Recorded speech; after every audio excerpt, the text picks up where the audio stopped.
देखिए बहन जी से मेरी कोई नाराजगी नहीं है। मैंने उनको हमेशा बड़ा माना, वो मुझे छोटा नहीं मानती।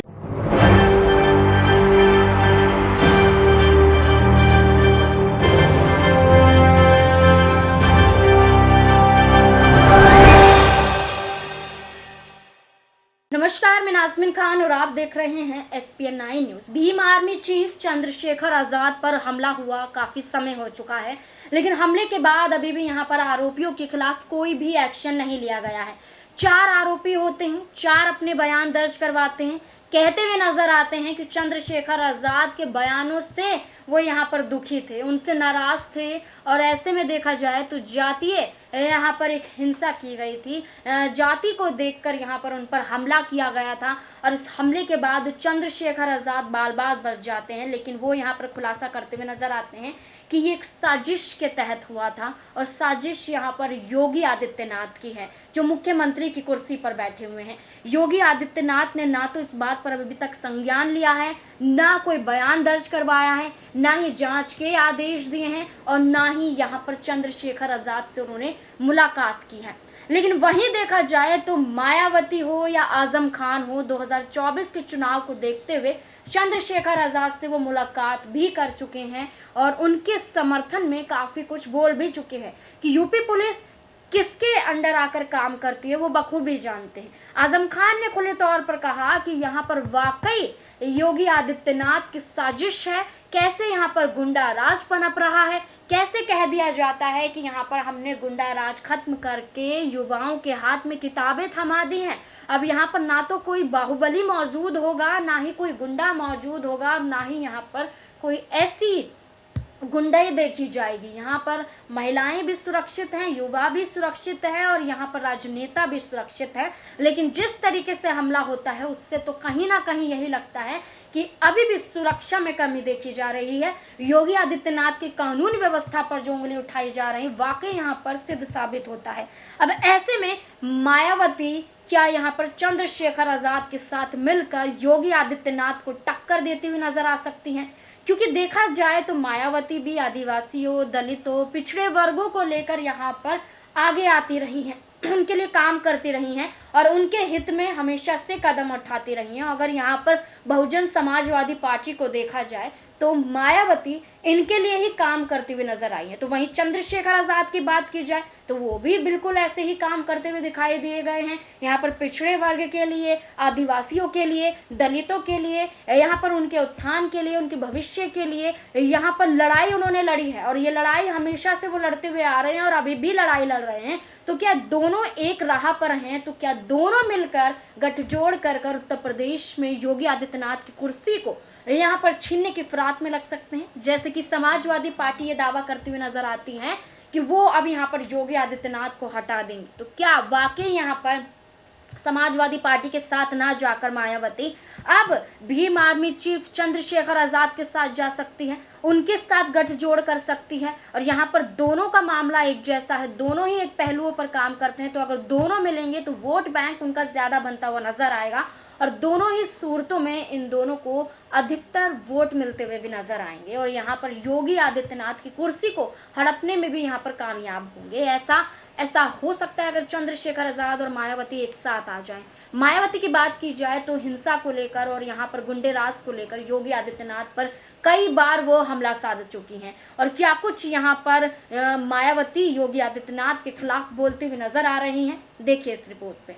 इन्होंने जांच आयोग में एक भी दलित सदस्य को नहीं रखा है, इसलिए संबंधित मंत्री उस दिन इस बात को इधर उधर की बातें कहकर टालती रही और आज भी इन्होंने मेरे इस सवाल का जवाब सही नहीं दिया है। क्योंकि इस मामले में वास्तविकता ये है कि इन्होंने जो जांच आयोग का गठन किया है उसमें एक भी दलित सदस्य नहीं है और जिस अकेले सेवानिवृत्त न्यायमूर्ति श्री अशोक कुमार रूपेनवाल की अध्यक्षता में ये जांच आयोग बना वह भी अपर कास्ट समाज का है, सिंगल मैन की अध्यक्षता में बना था, वह भी अपर कास्ट समाज का है। और इस बात का सबूत दिनांक 2 फरवरी को मानव संसाधन विकास मंत्रालय द्वारा जारी किया गया इनका खुद का अपना गजट है। मुझे यूपी पुलिस की काबिलियत में पहले से कभी शक नहीं था, लेकिन मेरा ये मानना है पुलिस सरकार की होती है और जो सरकार कहती है पुलिस उस हिसाब से काम करती है।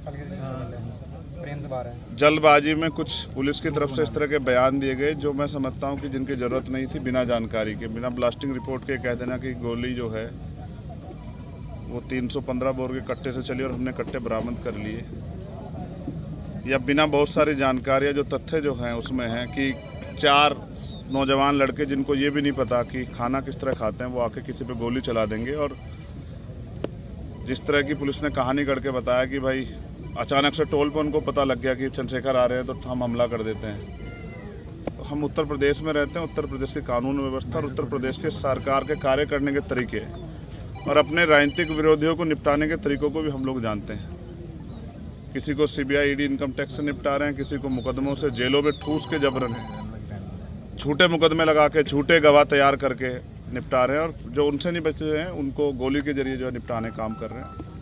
इसलिए मैं अभी जांच के कई तथ्य हैं और जांच लंबी चलने वाली है। मुझे उम्मीद है कि पुलिस बिना किसी दबाव के निष्पक्ष जो है वो इन्वेस्टिगेशन करेगी और इसके पीछे कौन है, किसने किसके कहे पे, किसके इशारे पे, किसने पैसा दिया, हथियार कहाँ से आए, ऑटोमेटिक पिस्टल्स कहाँ से वो बरामद हुई, कौन कौन इसके पीछे है, कौन मॉनिटर कर रहा था, कौन जो है रेकी कर रहा था, इन सब की जांच हो।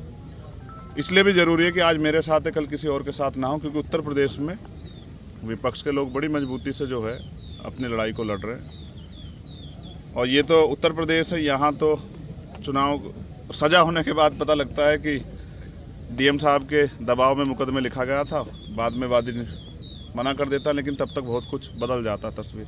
पुलिस के आज के खुलासे से आप संतुष्ट हैं या नहीं? मैंने कहा कि मैंने उनको पर्याप्त समय दिया कि वो अपनी कार्रवाई को, गिरफ्तारी की प्रक्रिया आगे बढ़ाए। तो गिरफ्तारी हुई है। मुझे नहीं लगता कि जिन्होंने इतना बड़ा हत्याकांड, नहीं तो पुलिस ने कहा ना, आपने सुना कि भाई वो हत्या करना चाहते थे, तो जो हत्या करना चाहता था उसके पीछे कोई बड़ा कारण हो, छोटा कारण नहीं हो, जिस तरह कारण को आप हवाला दे रहे हो। और मैं लोकतांत्रिक व्यवस्था में हूँ, संविधान को मानता हूँ। मैं जहाँ तक मैं मानता हूँ मैंने किसी का बुरा नहीं किया। आप सब लोग जानते हैं मैंने किसी को बुरा ना कहा ना किया। मैंने प्रयास किया कि जिसके भी साथ खड़ा हो पाऊँ, जिसकी भी मदद कर पाऊँ, जिसके भी आंसू पहुँच पाऊँ। और ये मैंने सीखा अपने जो सीनियर लोग हैं उनसे। आजम भाई उनमें से एक शख्सियत है जिनसे मैंने सीखा किस तरह से लड़ाई लड़ी जाती है कमज़ोरों की। तो मुझे लगता है कि अभी इनको जल्दबाजी ना करते हुए, माहौल शांत है, हम लोगों ने लोगों को शांत रखा है, हमने अपील की है। उस समय ईद का त्यौहार था, हमारे कंधों पर जिम्मेदारी थी, हमने लोगों से अपील की, लोगों ने हमारी बात को माना। तो वो जल्दबाजी ना करे, बिना ब्लास्टिंग रिपोर्ट के कह देना कि गोली कौन सी, हमें पता है गोली कौन सी है। तो जल्दबाजी ना करें, सारे जो जितने भी जो तथ्य हैं, जितने भी जो दिशाएं, उन पर सब पे काम करें। क्योंकि जहाँ तक हम जानते हैं कि हो सकता है किसने पैसा दे के कराया हो, क्योंकि वो तो नौजवान बच्चे, उनको इतनी जानकारी नहीं है, उनको ये भी एहसास नहीं था कि ये करने के बाद क्या होगा। तो इसलिए इससे बहुत बड़ा नुकसान हो सकता था प्रदेश स्तर पे भी और देश स्तर पे भी। इसलिए मैं प्रयास करूँगा कि सरकार के दबाव में जल्दबाजी ना करें और जिम्मेदारी से जांच को आगे बढ़ाएं और सभी तथ्यों पर जांच करें। और मुझे अभी भी पुलिस के कुछ अच्छे अधिकारी हैं, उनकी कार्यशैली भरोसा है कि वो सरकार के दबाव में काम नहीं करेंगे।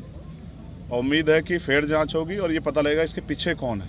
कल की जो आप लोगों की घोषित पंचायत है उसके बारे में अभी मैंने लीडर्स को बुलाया है, सब लोगों को, और मैं चाहता हूं कि पुलिस को पर्याप्त समय मिले जिससे कि आसानी से वो अपने कार्य को आगे बढ़ा पाए। ये ना हो कि हम इसमें फंसे रहे इसलिए हमने कार्रवाई को में ढिलाई बरत दी।